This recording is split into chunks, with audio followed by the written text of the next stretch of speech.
नमस्कार दोस्तों। अगर आप भारतीय सेना, नौसेना या वायुसेना में ऑफिसर बनकर देश सेवा करना चाहते हैं तो आपके लिए यूपीएससी CDS2 2026 एक शानदार अवसर है। इस भर्ती के माध्यम से उम्मीदवारों का चयन अलग अलग डिफेंस ट्रेनिंग अकादमी में किया जाएगा, जहां ट्रेनिंग पूरी करने के बाद उन्हें ऑफिसर रैंक प्रदान की जाएगी। आज की इस वीडियो में हम जानेंगे CDS2 2026 में कौन कौन सी अकादमी शामिल हैं, कितनी सीटें हैं, कौन सी पोस्ट मिलेगी, परमानेंट कमीशन और SSC क्या होता है और करियर ग्रोथ कैसे होती है। तो वीडियो को अंत तक जरूर देखें। CDS2 2026 क्या है? दोस्तों, CDS यानी कंबाइंड डिफेंस सर्विसेज एग्जामिनेशन, यह परीक्षा यूपीएससी द्वारा आयोजित की जाती है। इस परीक्षा के माध्यम से उम्मीदवारों का चयन भारतीय सेना, नौसेना और वायुसेना की विभिन्न अकादमियों में ट्रेनिंग के लिए किया जाता है। ट्रेनिंग पूरी होने के बाद उम्मीदवार सीधे ऑफिसर रैंक में कमीशन प्राप्त करते हैं, यानी कि यहां आपको सामान्य नौकरी नहीं बल्कि सीधे कमीशन्ड ऑफिसर बनने का मौका मिलता है। एक इंडियन मिलिट्री एकेडमी IMA। सबसे पहले बात करते हैं देहरादून उत्तराखंड स्थित इंडियन मिलिट्री एकेडमी यानी IMA की।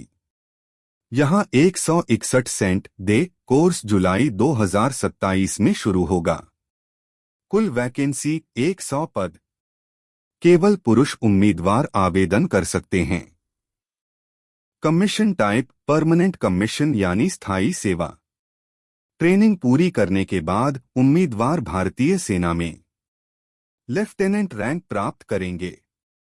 IMA उन उम्मीदवारों के लिए सबसे लोकप्रिय विकल्प माना जाता है जो आर्मी में लंबा करियर बनाना चाहते हैं। 2 इंडियन नवल एकेडमी INA। अब बात करते हैं केरल के एझिमाला स्थित इंडियन नवल एकेडमी की। यहां एग्जीक्यूटिव ब्रांच जनरल सर्विस और हाइड्रो कोर्स जुलाई 2027 से शुरू होगा। कुल पद 26। केवल पुरुष उम्मीदवार पात्र हैं। परमानेंट कमीशन मिलेगा।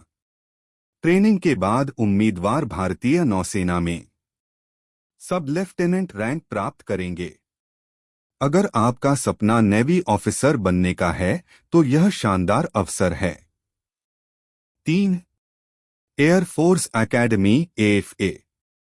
अब बात करते हैं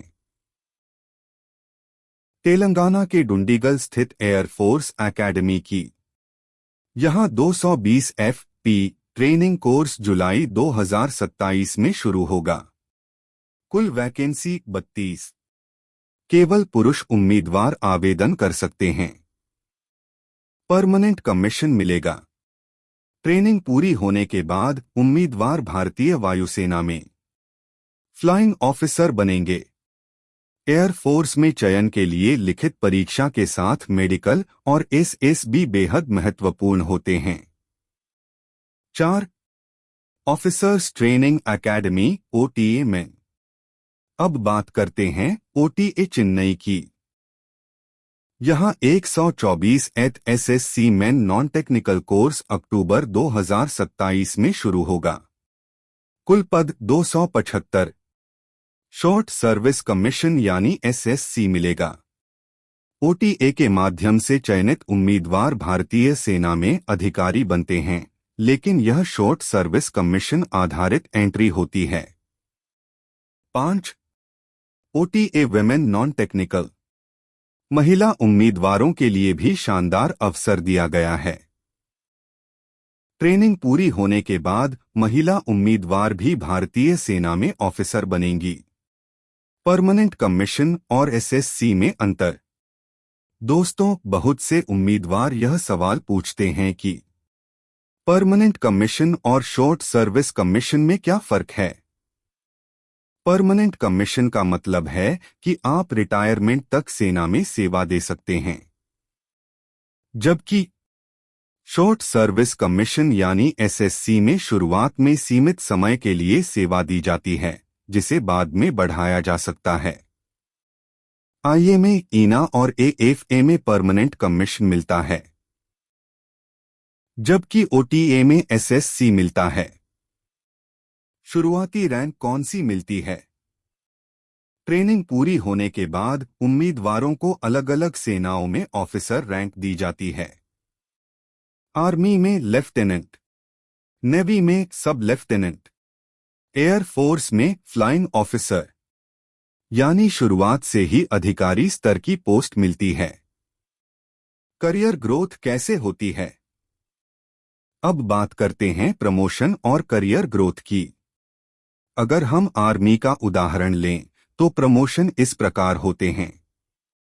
लेफ्टिनेंट एंट्री रैंक, कैप्टन लगभग 2 साल बाद, मेजर लगभग 6 साल बाद, लेफ्टिनेंट कर्नल लगभग 13 साल बाद।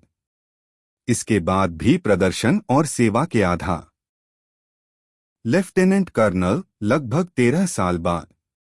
इसके बाद भी प्रदर्शन और सेवा के आधार पर उच्च पदों तक प्रमोशन मिलता है, यानी सीडीएस के माध्यम से शानदार करियर, सम्मान और स्थिर भविष्य मिलता है। सैलरी और सुविधाएं। सीडीएस के माध्यम से चयनित अधिकारियों को आकर्षक वेतन के साथ कई सुविधाएं मिलती हैं।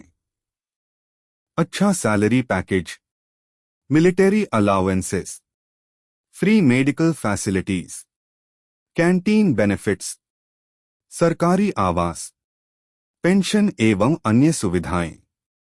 इसके साथ समाज में सम्मान और गौरव भी मिलता है।